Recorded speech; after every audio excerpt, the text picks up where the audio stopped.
Estamos aí na missão de concluir o livro de Mateus nos próximos domingos. Hoje vamos começar o capítulo 23, já entrando na reta final.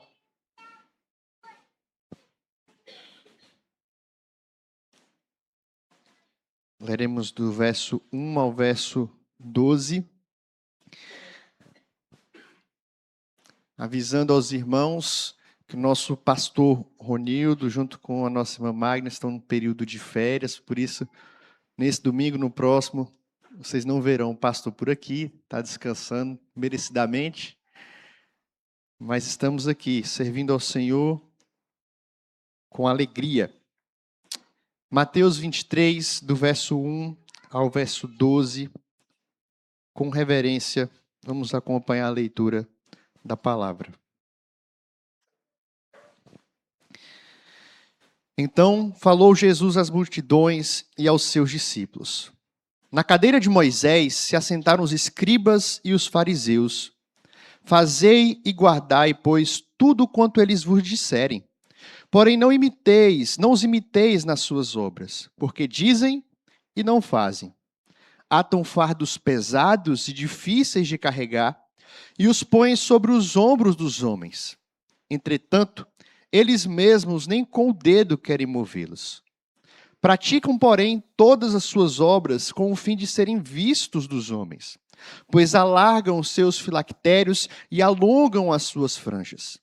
Amam o primeiro lugar nos banquetes e as primeiras cadeiras nas sinagogas, as saudações nas praças e os serem chamados mestres pelos homens. Vós, porém, não sereis chamados mestres, porque um só é vosso mestre, e vós todos sois irmãos. A ninguém sobre a terra chameis vosso Pai, porque só um é vosso Pai, aquele que está nos céus.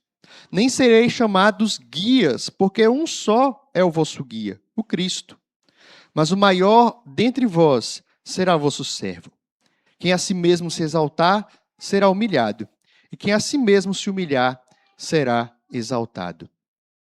Deus bendito, nós te louvamos, te agradecemos, nos apresentamos mais uma vez em oração ao Senhor, diante da Tua palavra. E, Pai, pedimos a Tua iluminação nesse momento. Que apesar de nós, que apesar de quem fala, o Senhor fale conosco.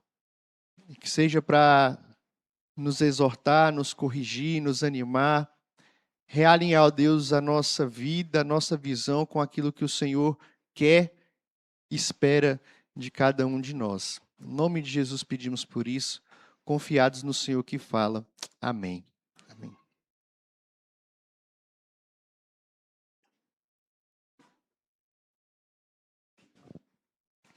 Irmãos, é interessante a gente perceber como, ao longo da história, algumas empresas, grandes marcas, entenderam que para conquistar os clientes, os consumidores, não era necessário somente que tivesse um bom produto. Era preciso conquistar a confiança, a aceitação, o reconhecimento das pessoas. Um exemplo é o caso da Apple. Quando ela volta às suas atividades, retoma as suas atividades no final da década de 90, ela não focou apenas no avanço tecnológico dos seus produtos. Sua campanha mais famosa não dizia o que a máquina fazia, mas dizia quem você era quando consumia aquele produto. O slogan Pense Diferente não vendia apenas uma máquina, um celular, um computador. Vendia identidade, vendia pertencimento. Ela não era reconhecida apenas por aquilo que ela vendia, por aquilo que ela produzia, mas o significado que ela atribuía às pessoas que compravam o seu produto.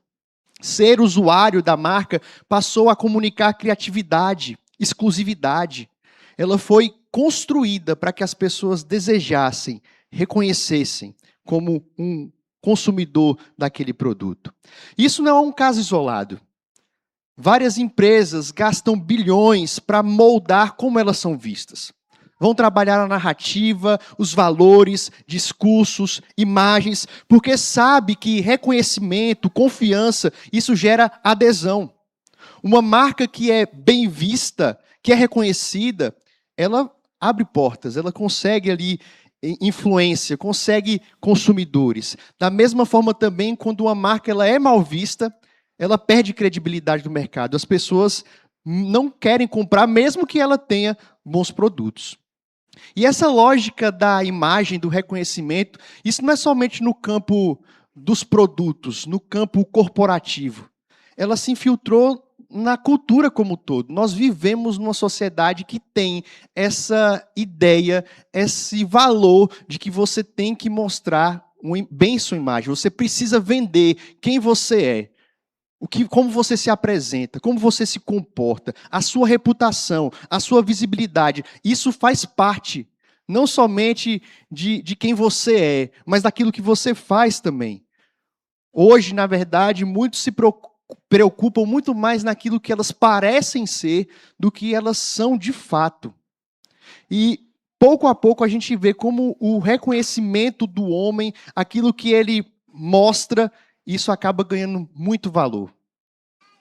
E nesse ponto, meus irmãos, quando nós vemos aqui Mateus 23, a gente percebe como Jesus ele vai confrontar essa lógica de uma imagem que é construída, aparente, visível, mas que, na verdade, por dentro, no interior, ela é completamente desprovida de vida, de significado, de sentido.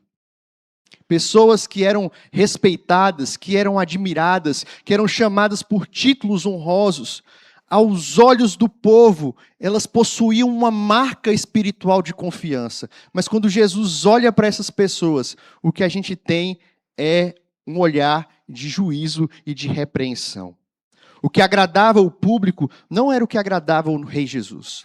O reconhecimento que eles buscavam não correspondia ao padrão estabelecido pelo rei. E Jesus deixa claro aqui que aquilo que pode impressionar o homem, aquilo que pode nos impressionar, pode, na verdade, ser motivo de repulsa diante do Senhor.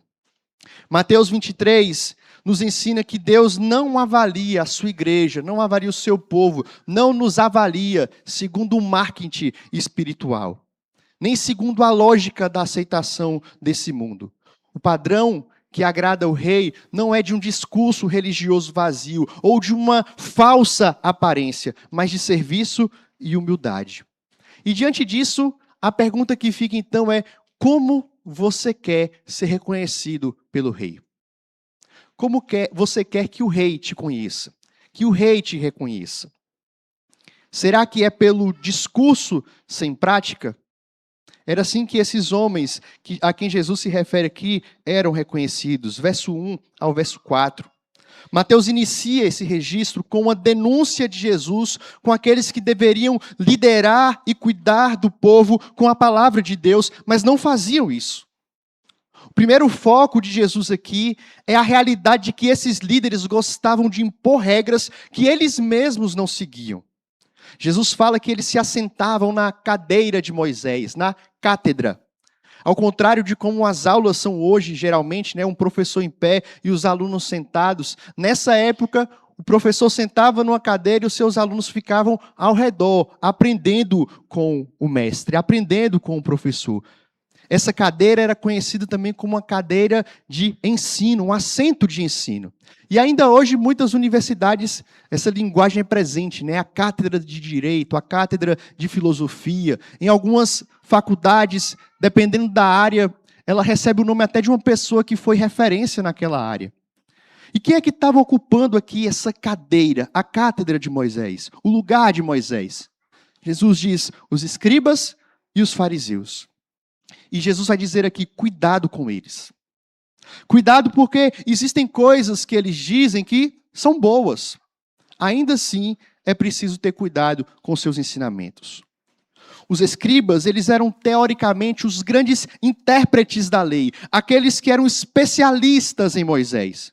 Os fariseus eram um grupo que na sua origem teve até um sentimento, uma intenção muito boa de resgatar a piedade, de resgatar a pureza, mas que com o tempo foram se tornando rigorosos, com o tempo foram se tornando vazios, simplesmente religiosos que não viviam muito daquilo que eles pregavam. Muitos escribas eram fariseus, mas nem todo fariseu ele possuía um status formal de escriba. E Jesus diz à multidão e aos discípulos que fizessem e guardassem tudo o que esses escribas e fariseus estavam ensinando.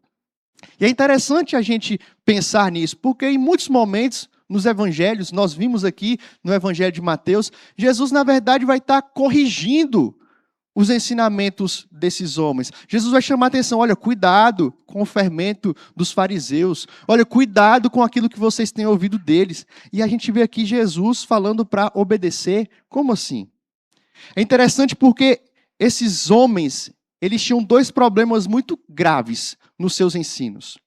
O primeiro é que eles diminuíam a exigência da lei, mas tinham também a tendência de aumentar, de colocar à lei coisas que não estavam na lei, exigências que não estavam na lei. Pense, por exemplo, lá no Sermão do Monte, quando nós estudamos, quando Jesus vai corrigir os equívocos que eles tinham, ele fala, olha, vocês têm ouvido o que esses homens têm ensinado, eu, porém, vos digo. E Jesus vai corrigir justamente como eles diminuíam, quando era conveniente para ele, a diminuição da exigência da lei. Jesus vai corrigir, por exemplo, a questão do adultério. Eles achavam que o adultério era somente a consumação do ato. Mas Jesus vai dizer, ó, se você olhou, pensou, cobiçou, você já adulterou. Com assassinato da mesma forma, é só se você tirar a vida. Você pode se irar, você pode odiar o seu irmão. Jesus disse, se você odiar, pronunciar alguma palavra, você está matando essa pessoa. O próximo, quem era o próximo para essas pessoas? Era apenas os próprios judeus, os seus irmãos da sua nação. Jesus vai dizer que todos são nosso próximo.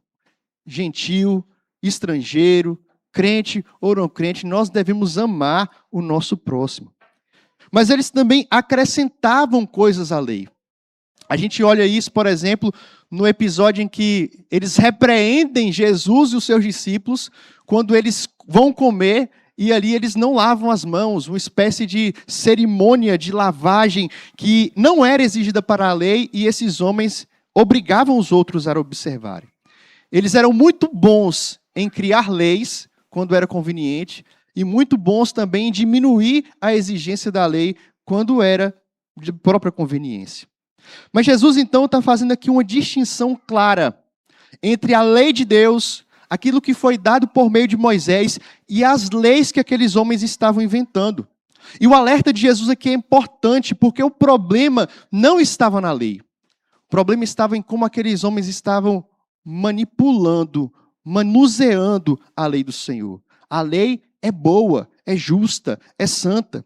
Calvino comenta que esses líderes eram tão pesados que a forma como eles lidavam com a lei estava ameaçando que muitos abandonassem a Deus, abandonassem a lei.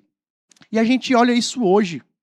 Quem aqui não conhece alguém que usou esse tipo de linguagem? Olha, eu até já fui da igreja, já fui cristão, mas eu abandonei o evangelho por causa de um líder mau, fui ferido pela liderança, estava usando, ensinando uma falsa doutrina, um falso ensinamento. Quantos nós já ouvimos que foram feridos por causa de gente que manipula a palavra de forma errada, de forma incorreta? E essa ameaça que é real, acontece hoje, era uma ameaça que estava presente na época de Jesus. Calvino comenta que havia o perigo de muitas pessoas, por causa do abuso desses fariseus, se voltarem contra a lei e contra o próprio Senhor. Por isso Jesus faz essa distinção aqui para nós. Aquilo que esses homens ensinam, que de fato vem da lei, que de fato foi dado por Deus, sigam, observem. Mas cuidado, porque nem tudo o que eles trazem deveria estar sendo ensinado dessa cadeira que eles assumiram. E isso é extremamente atual para nós, meus queridos. Nós precisamos obedecer e observar tudo aquilo que a palavra de Deus nos diz. Quando a liderança, quando um pastor, um presbítero, um irmão chega para nós nos mostrando a palavra de Deus, nós devemos receber isso com alegria, com temor, com humildade, com reverência. É a palavra de Deus. Quer a gente goste do líder ou não, que a gente concorde com esse ensinamento ou não, se está na palavra, nós precisamos acolher. Mas quando líderes trazem acréscimos, você não tem obrigação de seguir. Inclusive, quando nós recebemos, você foi recebido nessa igreja, a promessa que você fez é de ser submisso, de obedecer, seguir a liderança, o conselho dessa igreja, enquanto ela for fiel à palavra de Deus. Nós seguimos naquilo que a palavra respalda, naquilo que a palavra nos ensina. Jesus não está ensinando aqui uma revolta contra a lei, mas naquilo que é bíblico, aqueles homens deveriam seguir, naquilo que não é, eles não deveriam seguir. Porque esses homens de Jesus aqui gostam de amarrar fardos e lançá-los sobre as pessoas. Pesos que esses homens, Jesus diz, nem com o dedo eles se esforçavam em fazer. Eram aqueles famosos, faço o que eu digo, mas não faço o que eu faço. Eu coloco sobre você, mas eu mesmo não tenho obrigação nenhuma com o que eu estou colocando. Era assim na época de Jesus e continua sendo assim, infelizmente, nos nossos dias. Não faltam líderes, lideranças que colocam fardos sobre as pessoas. Regras sobre comida, sobre bebida, corte de cabelo, roupas, lazer, adereços, esportes, coisa que a Bíblia não exige. Exigências sobre pai, mãe, filho, casado, solteiro, sobre várias questões da vida, de educação, de política. Como muitas vezes a gente gosta de pegar aquilo que a gente acha bom, que a gente considera importante e impor sobre os outros. Porque aquilo foi bom para mim, porque aquilo deu certo para mim, eu elevo aquilo como se fosse uma autoridade, todo mundo tem que fazer igual. Se não for, está em desobediência, está em pecado. Não são apenas os fariseus que gostam de atar fardos e colocar sobre as pessoas. Quantas vezes a gente faz isso também? Na igreja, em casa, com os nossos filhos, no trabalho, com os nossos colegas. Mas é precioso, meus irmãos, perceber que Jesus é completamente oposto a isso. Jesus, aquele que é o legislador, aquele que é o Senhor sobre a lei, ele não cria e não coloca fardo sobre nós. Ele é aquele que diz, vem, lança o teu fardo sobre mim. Lança o teu peso sobre mim. Vem comigo. Parafraseando o pastor Emílio Garófalo, o cristianismo é a mais pesada e a mais leve das religiões. Porque ao mesmo tempo que o cristianismo exige toda a nossa vida, exige renúncia, exige abrir mão de quem somos, tomar a nossa cruz para seguir a Cristo, o cristianismo é aquele que aponta para aquele que diz, lança sobre mim o seu fardo. Toma o meu jugo, que é suave, que é leve. Meus irmãos, que o Senhor nos livre de sermos reconhecidos como pessoas que falam, mas não fazem. Pelo contrário, como pessoas que colocam peso sobre os outros. Que a gente possa ser pessoas que apontam para aquele que pode carregar o nosso fardo. Que aponta para aquele que pode carregar o peso das nossas costas. Que sejamos conhecidos como aquele que anda com aquele que o jugo é manso, que o jugo é suave. Que a gente caminhe lado a lado com ele e aponte para as pessoas que existe uma outra forma de viver. Que não seja um discurso hipócrita e incoerente, mas um discurso de vida, de leveza, de alegria, de suavidade. Você quer ser reconhecido assim? Como alguém que fala e não faz? Ou ainda, você quer ser conhecido como alguém que aparenta ser alguma coisa que não é? Uma aparência sem verdade? Verso 5 a verso 7. Jesus chama a atenção aqui para algo que não era ruim em si mesmo, mas que dependendo da forma como nós utilizamos, pode sim se tornar errado. Isso acontece em várias áreas da vida. Muitas coisas boas que temos, possuímos, que fazemos, pode ser utilizado para o nosso crescimento espiritual, mas pode também se tornar objeto simplesmente de ostentação, de uma aparência, de uma propaganda, de uma autopromoção. Não é novidade para ninguém, a gente vive numa era digital, numa era tecnológica, onde as pessoas precisam acesso às mídias o tempo todo. Tem gente que trabalha com isso, que o seu trabalho depende disso. Você precisa expor o seu produto, vender aquilo que você faz, né, a sua competência. Mas é interessante quando a gente olha para isso e muitas vezes essa exposição ultrapassa a questão profissional. A gente vê a pessoa expondo a família, a gente vê a pessoa expondo intimidade, muitas vezes vendendo uma imagem que nem essa pessoa é de verdade, é apenas algo para mostrar, para vender, para ser aceito, para ser reconhecido, para vender um curso, para vender um produto, para ter engajamento, para ser reconhecido. E esses homens aqui a quem Jesus se refere, escribas e fariseus, eram também pessoas que viviam numa competição de expor quem era melhor, quem era mais religioso, quem era mais crente. E Jesus utiliza aqui dois exemplos bem claros. Eles alargam os seus filactérios e alongam as suas franjas. E aqui eu pedi ajuda para o nosso irmão Nath, para visualizarmos o que Jesus estava dizendo. O filactério, bota aí para nós, por favor. Os filactérios eram uma espécie de um casezinho, uma caixinha pequena, que tinha alguns papéis com versículos que eram colocados ou sobre a testa, de frente assim para os olhos, ou do lado esquerdo, no braço. E tinha como propósito justamente que a pessoa tivesse diante de si, diante da mente, nos olhos e perto aqui do coração, a palavra de Deus, a lei do Senhor, que eles se lembrassem disso. Esses homens seguiam literalmente o que está escrito lá em Deuteronômio 11:18. Ponde, pois, estas minhas palavras no vosso coração, na vossa alma, atai-as por sinal na vossa mão, para que estejam por frontal entre os olhos. Eles usavam isso para lembrar da lei, da palavra de Deus. Já as franjas, pode colocar aí o outro, eram referência a essas borlas da setinha azul aí, que servia justamente para lembrar as pessoas, lembrar o povo, que eles não poderiam viver a vida como eles bem entendessem.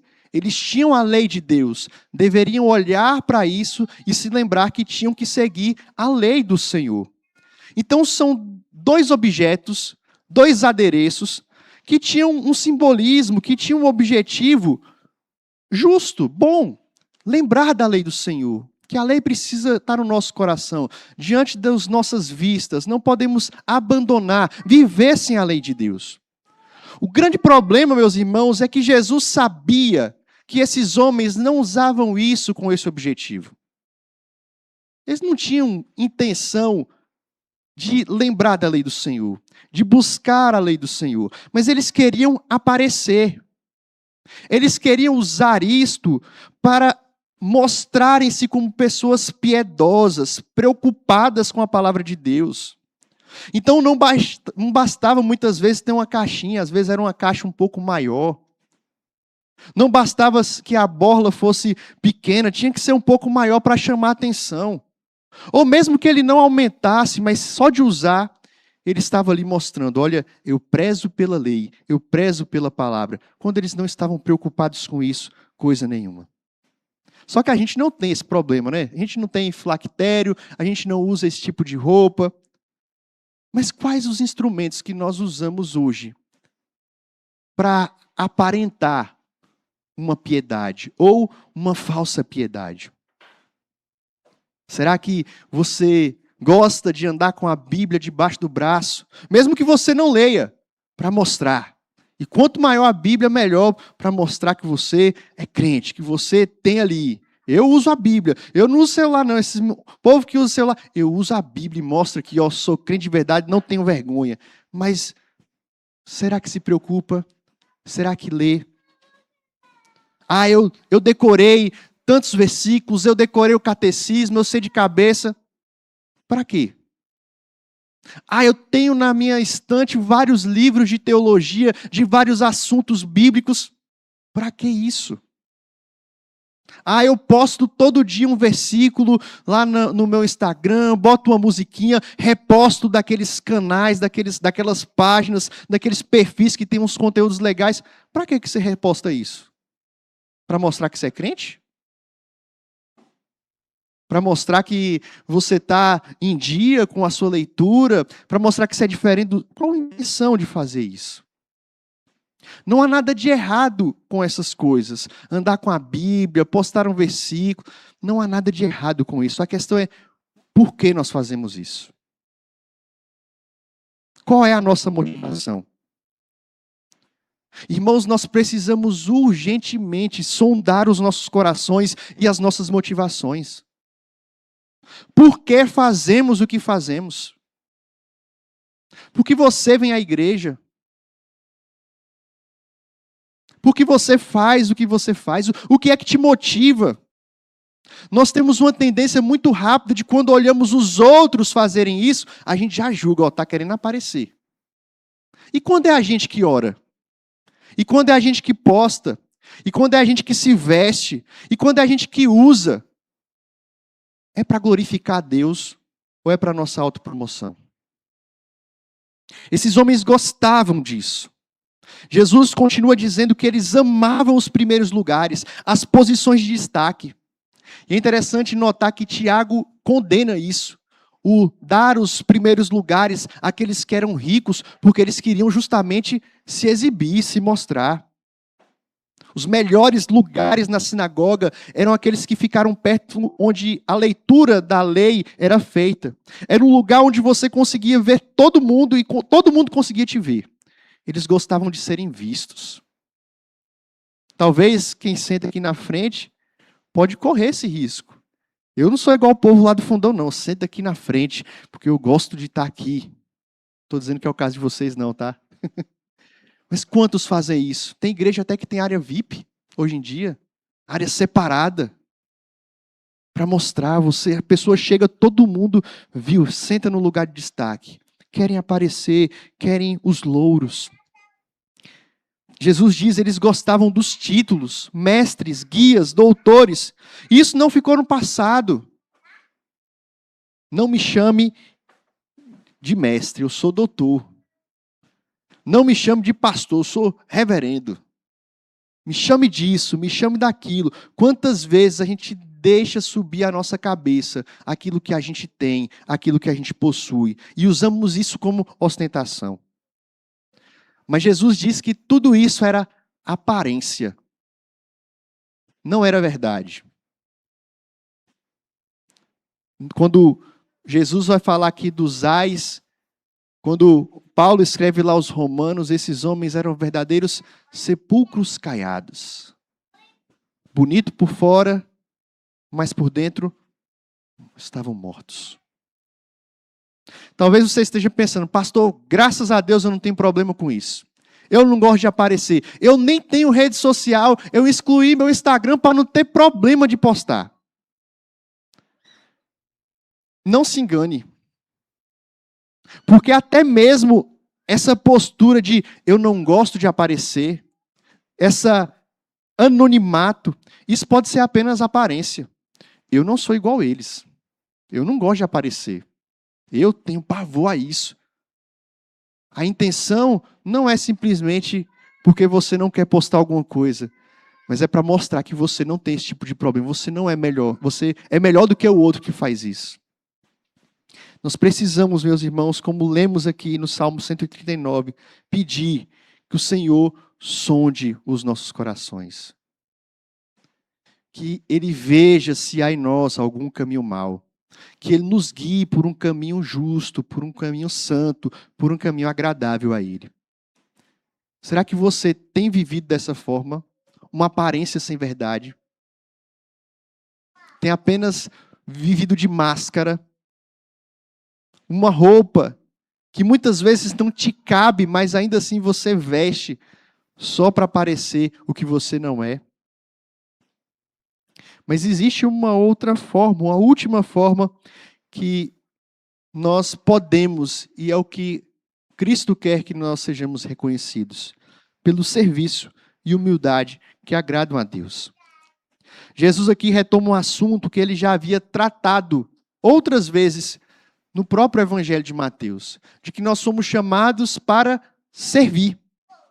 Lembra do episódio em que a mãe de Tiago e João chegam até Jesus e falam: olha, Jesus, lá no teu reino, quando chegar, pode sentar um à tua direita, o outro à tua esquerda. Muitos insistem ainda em seguir um caminho como esses homens, de grandeza, de reconhecimento, de títulos, se apoiam nisso, colocam o sentido da sua vida, de sua existência nisso. Eu sou um doutor, eu sou um mestre, eu sou um médico, eu sou um reverendo, eu sou um pai, um discipulador, um mentor, e assim por diante. Veja, Jesus não está condenando aqui a gente chamar um pastor de pastor, um mestre de mestre, um guia de guia, um pai de pai. A própria Bíblia traz isso para a gente. Paulo, por exemplo, considerava-se um pai para Timóteo, e Timóteo como seu filho, não porque ele era superior, mas pelo cuidado, pelo amor, pelo zelo, a dedicação que ele tinha com a sua vida. Foi o próprio Deus que instituiu pastores para cuidar do seu povo. Ele chamou Pedro para apacentar as suas ovelhas. Nós vimos aqui, ele chamou presbíteros, diáconos. Então, o ponto não está no título, o ponto não está no cargo. O problema é justamente quando as pessoas usam disso para explorar, para serem servidos e não para servir. Para se promoverem e não promover a justiça, a paz, o cuidado. Esses títulos, esses ofícios, como nós vimos na semana passada na EBD, não existem para a autopromoção do líder, existe para o serviço. Antes de qualquer função, a nossa relação uns com os outros é de irmandade, nós somos irmãos, nós somos iguais. O pastor não é melhor que as ovelhas, o líder não é melhor do que o seu liderado. Precisamos tratar uns aos outros como servos e servos humildes. O problema é que muitas vezes nós fazemos as coisas porque nós queremos o reconhecimento dos outros. Temos essa necessidade da aprovação dos homens, de sermos amados pelos outros. Queremos ser vistos como grandes professores, grandes mestres, grandes pastores, grandes homens, grandes mulheres. Mas Jesus diz: não foque em ser reconhecido. Foque em fazer Deus reconhecido através da sua vida. Não queira a glória para si. Aponte para a glória para Ele, porque somente Ele merece toda a honra e toda a glória. Sirva com humildade. Esse deve ser o nosso foco. E quando a gente vive dessa forma, tudo que a gente realiza passa a ser Deus agindo em nosso meio, em nosso favor, para a glória dele mesmo. É isso que o Senhor quer ver em nós. Servos humildes. Não faça nada para se exaltar. Não procure um cargo na igreja para se exaltar. Não assuma uma responsabilidade na igreja para se exaltar. Não queira ser pai ou mãe para se exaltar. Não queira casar para se exaltar.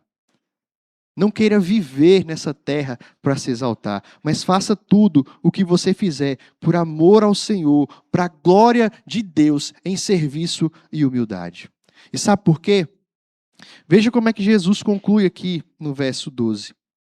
Quem a si mesmo se exaltar será humilhado, e quem a si mesmo se humilhar será exaltado. Nós lemos aqui, a essência de Cristo, da sua obra, do seu ministério, foi esvaziamento. Foi humildade. Foi abrir mão da glória para ser como um de nós. Servindo, se entregando até as últimas consequências, até a morte. E por isso, por ter vivido dessa forma, Deus o exaltou e deu um nome que está acima de todo nome, para que ao nome de Jesus toda boca confesse, todo joelho se dobre e reconheça quem Jesus é. Nós temos aqui, meus irmãos, uma promessa maravilhosa. Hoje, se a gente se humilha, nós seremos exaltados um dia.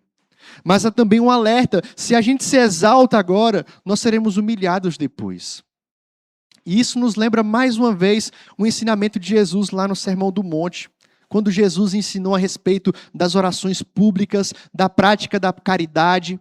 E ele chama a atenção, mais uma vez, desse grupo, desses fariseus, desses religiosos, que oravam nas praças para que as pessoas vissem e admirassem. Olha, ele ora em público. Que faziam as boas obras à vista de todos, para que as pessoas falassem, olha, ele ajuda, olha como ele é caridoso. Lembra o que Jesus diz para essas pessoas que fazem dessa forma? Quem vive para se amostrar, para ter o reconhecimento dos homens, parabéns, já recebeu a sua recompensa. A recompensa dos homens, o reconhecimento, o aplauso, eles vão receber. Mas vocês, quando fizerem isso, não faça para aparecer. Faça em secreto. Faça para o Pai, para a glória do Pai. Porque o Pai que vem em secreto, ele vai recompensar vocês. O que Jesus ensina para a gente, e a gente termina pensando a respeito disso, é que tipo de recompensa a gente tem buscado? Que tipo de reconhecimento a gente tem buscado? O reconhecimento dos homens? Se você quer reconhecimento dos homens, meu irmão, tem um monte de curso aí na internet que ajuda nisso. Tem gente ficando rico, vendendo engajamento. Você tenha muitos seguidores, muitos likes, muitas curtidas, monetiza lá o seu canal, a sua conta, você vai receber o aplauso, a recompensa. Mas e do Senhor?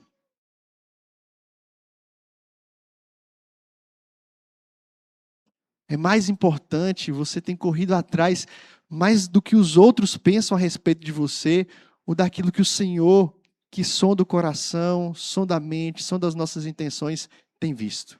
Quem você quer agradar? Para quem você quer aparecer? Deus não se impressiona com propaganda espiritual. Deus não se impressiona com performance. E é interessante a gente ver isso do próprio Jesus. O Deus encarnado, que tinha todo o poder.